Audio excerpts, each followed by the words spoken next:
les maths avec Nina et Ruben. Salut les amis. Alors aujourd'hui Anne-Claire, elle va nous parler un peu du lien entre les unités décimales, notre système de noms et les droites graduées avec des grands nombres. Oh, tout ça? Ouais. Allez, à tout à l'heure. Et oui, dans les 3 dernières vidéos, nous avons vu des exemples d'unités décimales, comme le mètre avec le centimètre, le millimètre, ou le litre avec centilitres, décilitres, millilitres, ou bien les grammes avec les kilogrammes. Donc pourquoi c'est décimal? Parce que quand on passe d'une unité à l'autre, on multiplie ou on divise par 10. Par exemple, entre le mètre et le décimètre, on divise par 10. Donc on va maintenant regarder le lien entre ça et ce qu'on a vu sur comment sont graduées par exemple la balance ou le verre doseur et nos droites graduées. Donc on a vu par exemple que sur la balance, on avait une graduation principale en kilogrammes et les graduations entre les deux en centaines de grammes.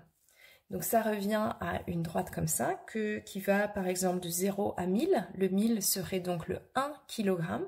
Tout le nombre là a été divisé en 10 petites sections. Donc on peut aller de 0 à 1000 en faisant 10 pas. Et donc la valeur de chacun des 10 pas c'est 100. Voilà, donc j'ai complété les sous-divisions en centaines. Donc c'est ce qu'on avait sur notre balance. Et donc chaque sous-division représente ça. C'est-à-dire qu'ici, j'en ai une, j'ai 100 grammes. Ensuite, quand j'arrive ici, j'en ai 2 à 200, etc. 3, jusqu'à ce qu'on arrive à 10 fois 100 grammes, qui du coup serait 1 kg. Maintenant, je peux aussi faire un zoom et dire par exemple, entre 500 et 600 grammes, je vais aussi diviser cet espace en 10.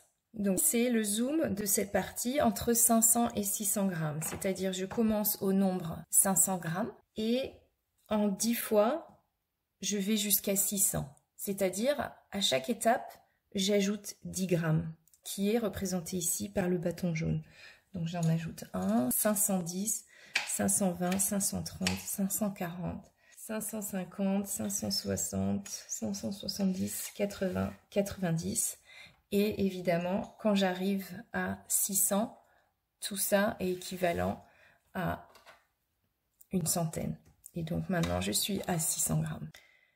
Voilà, donc là, j'ai donc complété dans mon zoom entre 500 et 600. J'ai mis les dizaines de grammes, donc 510, 520, etc. Et puis maintenant, je peux de nouveau zoomer sur une autre zone, ici par exemple, entre 520 et 530, et le diviser en 10 petits pas. Et donc cette fois, évidemment, la valeur de chaque pas, eh bien c'est 1 gramme. 520, 521 grammes, 522, 523, 524, etc. jusqu'à 530.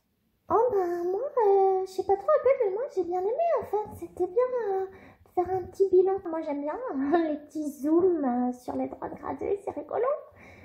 Ouais.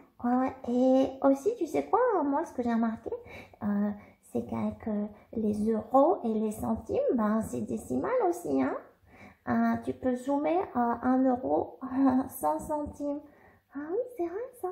Ouais. Et maintenant, du coup, je vais utiliser la méthode pour voir tout ce qui me manque. Parce que moi, je suis en train d'économiser. Ah bon? Qu'est-ce que tu veux acheter?